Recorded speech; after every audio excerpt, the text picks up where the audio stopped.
Hello, readers of Bold Profits Daily. Thank you for tuning in to this very special video broadcast. I'm Amber Lancaster, Director of Investment Research here at Banyan Hill Publishing. Before I go any further, I must be straightforward with you. Today, in my life, at this very moment, the feeling I feel is so bittersweet.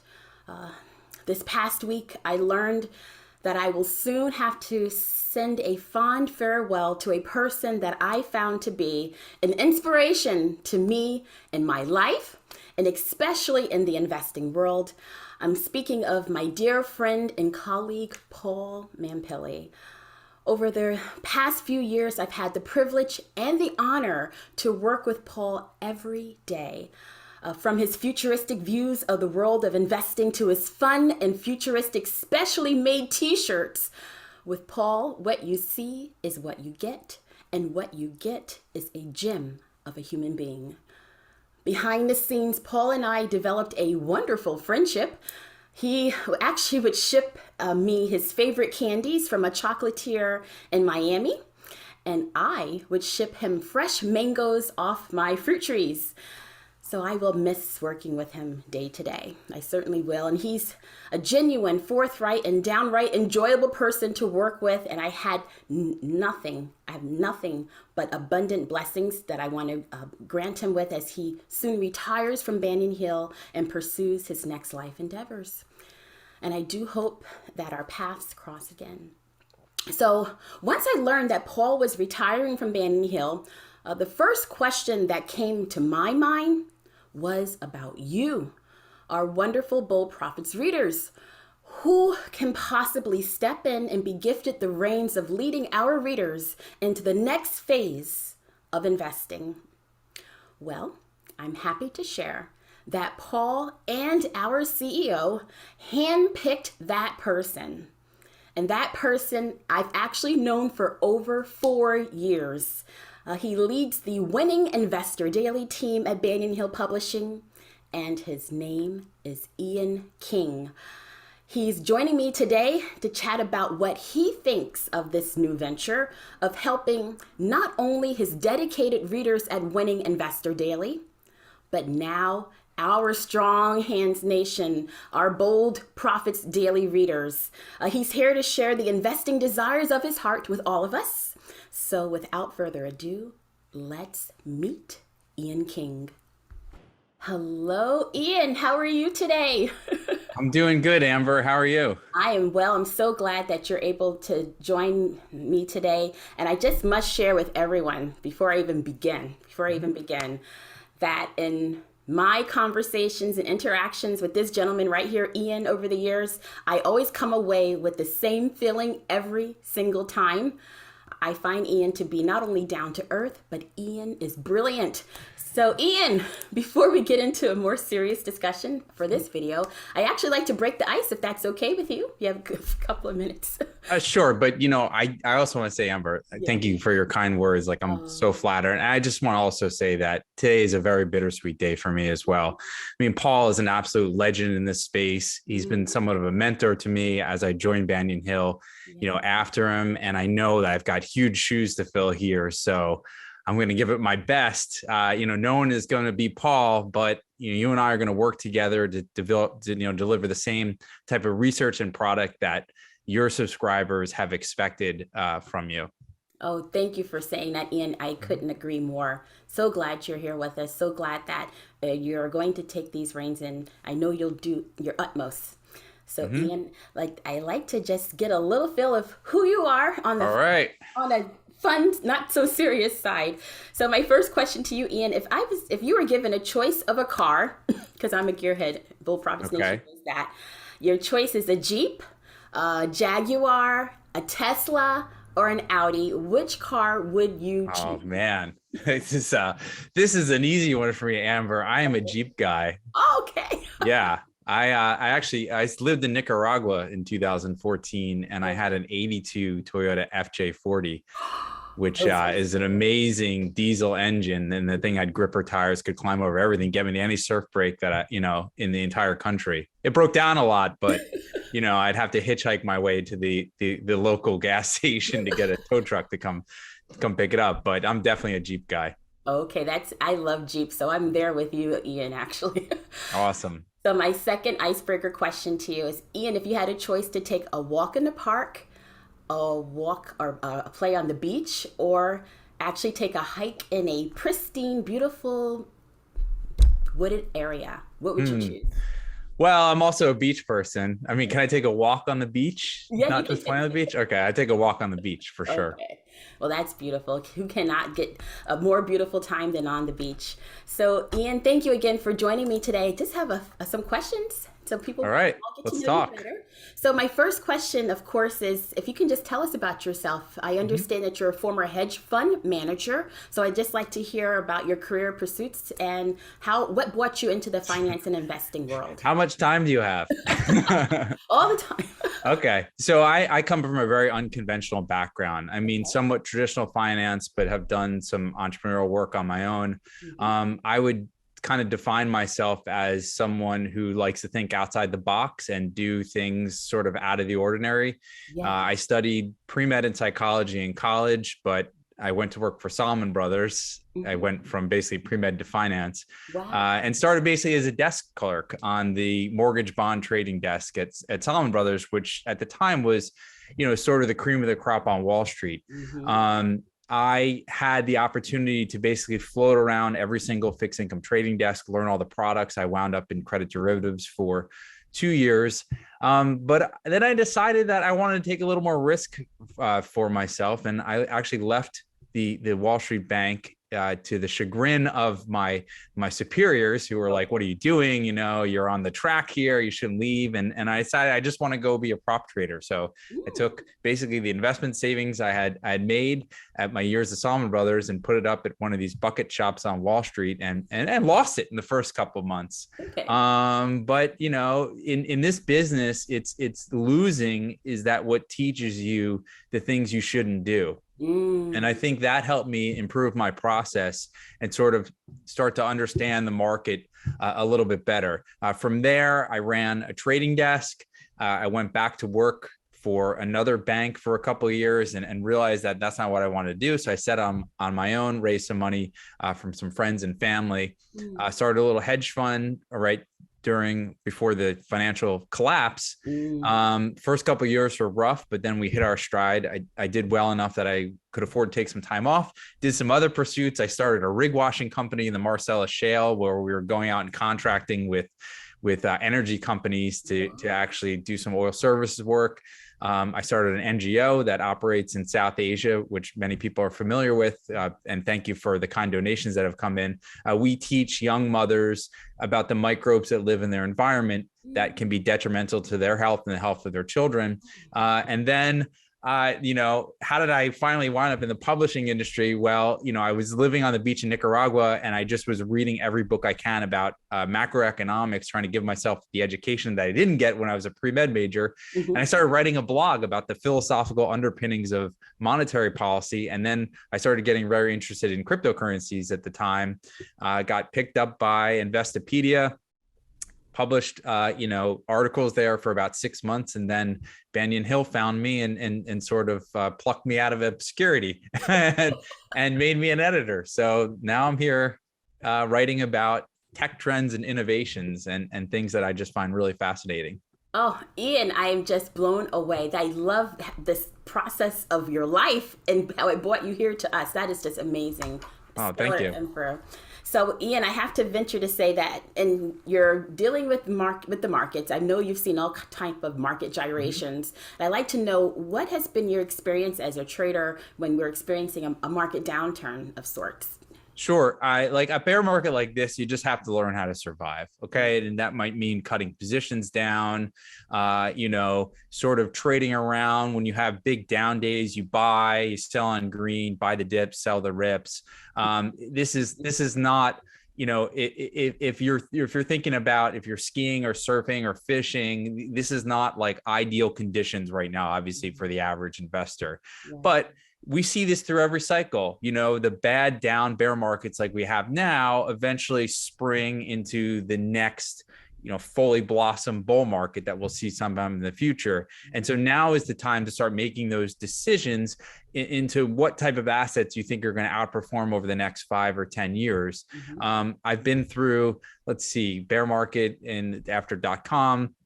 I guess we had a bear market in an Asian financial crisis in '98, but it was not that long. Right. There was kind of a 2-year prolonged bear market after .com, the financial crisis. There was a bear market for about a year, 2008, 2009.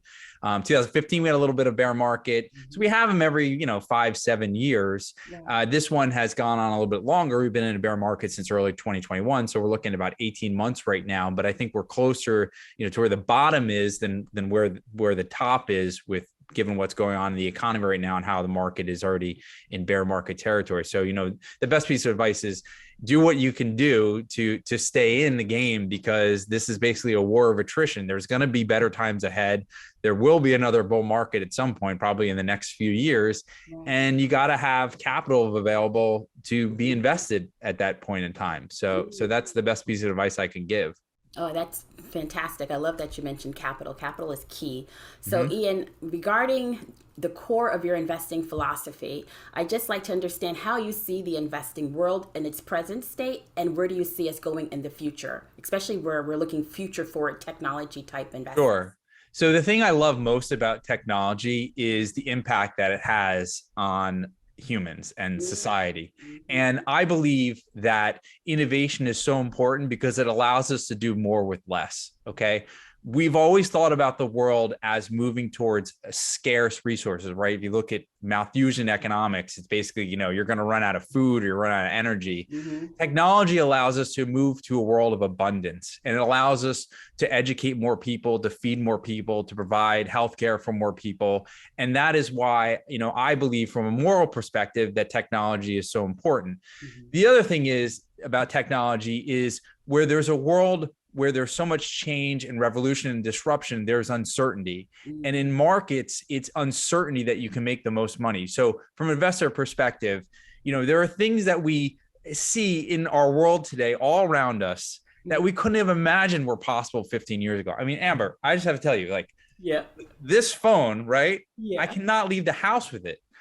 I mean, 15 years ago, these didn't even exist. And when the iPhone was first invented, it was like, no one's going to use that thing. There's no keyboard on it, right? Or the apps are too slow. And then people said, we'll just wait because there's going to be 4G soon and LTE and 5G, and they'll be much more usable. So I look for basically periods in time in technology where there's some type of convergence factor so for the iPhone, it was the speed of chips is increasing, at a rate that's going to make these apps more usable. And you're also going to have wireless networks and network bandwidth that'll make you capable of, summoning an Uber from wherever you are and being able to have that Uber come with you. So this is, the thesis of basically you're doing more in the world with less, and it's pushing human productivity forward and just increasing prosperity for everyone. So from a moral perspective, that's why I love investing in technology. And also I think in uncertain markets is where there's much more opportunity when no one really is sure about what the future will hold. So Ian, at Banyan Hill, I know you have a product lineup with your Winning Investor Daily subscribers and readers. Can you share what you're currently offering them and how you're helping Main Street and stock investors today? Yeah, I love this question. So we have Winning Investor Daily. That's our daily free email that you can get. And then we have Strategic Fortunes, which is a monthly and weekly service. I do a monthly issue for Strategic Fortunes where, similar to Profits Unlimited, where I outline what I think is happening in the markets and here's an investment idea. And then we also have a New Era Fortune service, which is basically taking these same types of very innovative technology companies, but looking at smaller cap ones where, they're not applicable to hundreds of thousands of readers like our free Zine. And then I also write a cryptocurrency newsletter, which many people might be familiar with. It's sort of been kind of a side hobby of mine, just delving into the cryptocurrency markets and following the trends of what's happening there. So those are 3 newsletters and then the one free daily newsletter. You're covering the gamut. You're covering all the bases, so that's good to see, We Ian. try. I know you Mhm. are. It's awesome. So, I just a few more questions. Mhm. Ian, could you share with us your single best investment philosophy that you like to share with retail investors today, Main Street and stock investors? Um, that's a great question. So the idea is that I write about speculative assets, right? And if you think about it, I think Jeff Bezos said this just most appropriately, where if you have a 10% chance of making 100x gains in something, you should take that bet every time, right? Even though 9 times out of 10, it might go to zero. Mm-hmm. And in order for someone to do that, right, you have to sort of build a hierarchy. You have to have a pyramid, right? In Mm-hmm. anything, you have to have, shelter, food, water, clothes, Mm-hmm. friendships, and then you could have your recreational, leisurely stuff on top of that pyramid. Right. And investing is similar. At the bottom of the pyramid, you have to have some type of safe fallback assets. You have to have cash available to get you through a certain amount of time in your life. Then you have to have bonds in your portfolio. Then you have to have value stocks, blue chip stocks. And then at the top of this pyramid are the things that I write about, these sort of ideas that could be absolutely transformational and world changing and lead to incredible investment gains. But you cannot invest in these type of stocks unless you have built the pyramid below you and properly diversified, because you're just going to get shaken out. If you put all of your assets, and I can't talk for everyone because everybody's a different age and a different part of their lifestyle. If you're 15 years old, 20 years old, you can put all your assets into cryptocurrencies, not worry about it. But if you're older, you have to have a portfolio that will survive through any market, right? Right. If you invest too much into tech stocks and volatility, it's going to shake you out, and you're going to sell at the lows, as most people do. And then you're going to miss the next big wave. So my investment philosophy is always, make sure your bases are all covered before you start speculating. Don't go speculate first, and then try to raise enough capital to create that base. Start with the base and then speculate on top. Beautifully said, Ian. And I like how you use the pyramid example, because everything has a need to have a firm foundation, and that cash, that asset at the bottom is really something to have. So in that pyramid, you mentioned recreational and leisure activities at the top. So I just thought at this time we just get to know a little bit about you behind the scenes, where you're not waist deep in finding the next stock recommendation. Sure. So what do you do for fun, Ian? What are your hobbies? What do you enjoy? I mean, I love the ocean. Mm-hmm. That is like where I'm most comfortable. I grew up on the beach. My dad was a surfer. He taught his kids all how to surf at early ages. I have a 2-year-old who, her mom is not crazy about me trying to put her on a surfboard at this age just yet, but I just enjoy spending time with my family, my dogs, and being outdoors. So I guess that's what I do when I'm not reading and thinking about the markets. Sounds wonderful, Ian. Really great outlet there. So my final question to you today, Ian, is I'd like to know, what is your ultimate mission, your goal for for all investors here at Banyan Hill regarding winning Investor Daily in our Bull Profits Nation readers and subscribers? What's your goal and mission for them?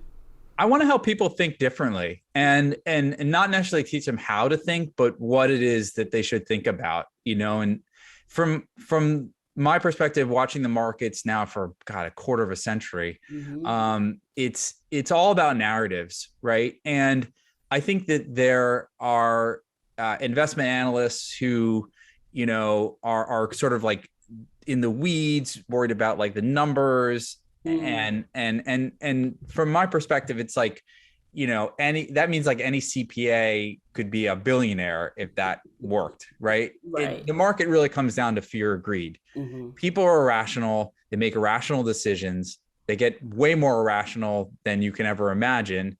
And I'm just fascinated by the sort of cycles that we have, where it's a pendulum that swings from a very greedy stage Mm-hmm. and down to a more fearful stage. So if you think about it, if you were looking at a pendulum, it has to match the equal distance, right? So just given the last couple of years, you had incredible fear around COVID. There was so much uncertainty in March 2020, and Mm-hmm. then that pendulum swung to the greedy side, and now we're seeing it swing back to the fear side. So we're setting ourselves up right now, I think, for just an incredible opportunity in the next couple of years with how pervasive fear is right now and how low consumer sentiment is. Right. And so, what do I want to teach people? Well, it's really the market is something that it doesn't necessarily repeat itself, but it sure rhymes, because it's the same people who are making these decisions, over and over again from a fear greed perspective. That, and also, I'm just a very curious person. I like to learn about new technologies, new trends. I know you do as well.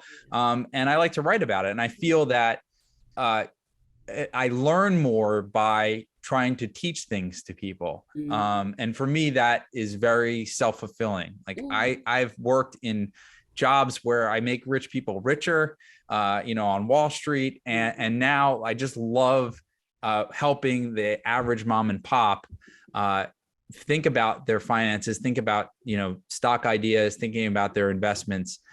So for me, this is much more purpose-driven work than I was doing in the past. And like, I'm just so excited to be part of Banyan Hill and along with this journey. Oh, Ian, I just love that. Who doesn't love teachers, which is you, and who doesn't love the idea of purpose-driven work? Fantastic. Well said, Ian. I want to thank you so much for stopping by today to talk to our Bull Profits Daily readers. It's just amazing to hear from you, and I'm so appreciative of your time. Oh, thanks, Amber. I'm really excited to get on the ground running. So, next week, here we go. I know. I look forward to working with you and teaching as well. I love teaching too. Awesome. I know you do. So I look forward to speaking with you again, and you'll be seeing more of us soon, Bull Profits Nation. So stay tuned. Sounds good. See you soon. See you soon. Bye-bye. Bye. So a very big, hearty thank you to Ian for joining me today. It was fantastic getting to know him even more. I hope everyone watching feels the same way too.